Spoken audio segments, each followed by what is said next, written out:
Jacob lived in the land where his father had stayed, the land of Canaan. This is the account of Jacob's family line. Joseph, a young man of 17, was tending the flocks with his brothers, the sons of Bilhah and the sons of Zilpah, his father's wives, and he brought their father a bad report about them.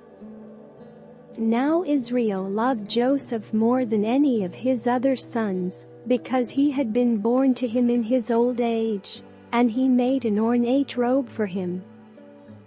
When his brothers saw that their father loved him more than any of them, they hated him and could not speak a kind word to him. Joseph had a dream, and when he told it to his brothers, they hated him all the more. He said to them, "Listen to this dream I had. We were binding sheaves of grain out in the field when suddenly my sheaf rose and stood upright, while your sheaves gathered around mine and bowed down to it." His brothers said to him, "Do you intend to reign over us? Will you actually rule us?" And they hated him all the more because of his dream and what he had said.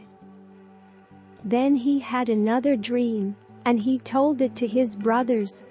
"Listen," he said, "I had another dream, and this time the sun and moon and 11 stars were bowing down to me."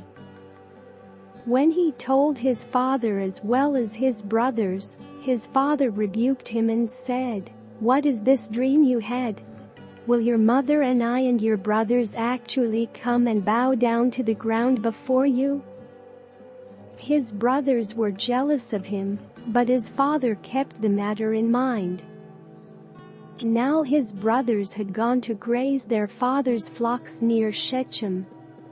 And Israel said to Joseph, "As you know, your brothers are grazing the flocks near Shechem. Come, I am going to send you to them." "Very well," he replied. So he said to him, "Go and see if all is well with your brothers and with the flocks, and bring word back to me." Then he sent him off from the valley of Hebron.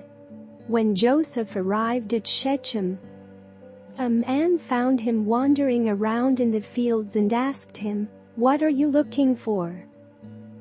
He replied, "I'm looking for my brothers. Can you tell me where they are grazing their flocks?"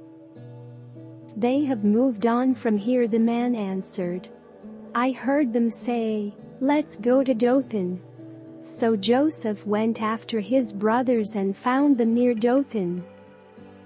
But they saw him in the distance, and before he reached them, they plotted to kill him. "Here comes that dreamer," they said to each other. "Come now, let's kill him and throw him into one of these cisterns, and say that a ferocious animal devoured him. Then we'll see what comes of his dreams." When Reuben heard this, he tried to rescue him from their hands. "Let's not take his life," he said. "Don't shed any blood. Throw him into this cistern here in the wilderness, but don't lay a hand on him." Reuben said this to rescue him from them and take him back to his father.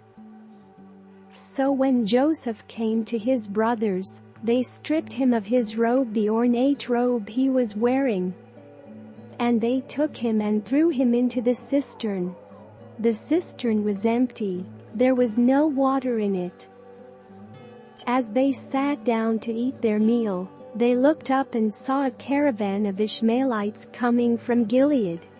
Their camels were loaded with spices, balm and myrrh, and they were on their way to take them down to Egypt. Judah said to his brothers, "What will we gain if we kill our brother and cover up his blood? Come, let's sell him to the Ishmaelites and not lay our hands on him. After all, he is our brother, our own flesh and blood." His brothers agreed. So when the Midianite merchants came by, his brothers pulled Joseph up out of the cistern and sold him for 20 shekels of silver to the Ishmaelites, who took him to Egypt. When Reuben returned to the cistern and saw that Joseph was not there, he tore his clothes. He went back to his brothers and said, "The boy isn't there. Where can I turn now?" Then they got Joseph's robe, slaughtered a goat and dipped the robe in the blood. They took the ornate robe back to their father and said, "We found this. Examine it to see whether it is your son's robe." He recognized it and said, "It is my son's robe. Some ferocious animal has devoured him. Joseph has surely been torn to pieces." Then Jacob tore his clothes, put on sackcloth and mourned for his son many days. All his sons and daughters came to comfort him, but he refused to be comforted. "No," he said, "I will continue to mourn until I join my son in the grave." So his father wept for him. Meanwhile, the Midianites sold Joseph in Egypt to Potiphar, one of Pharaoh's officials, the captain of the guard.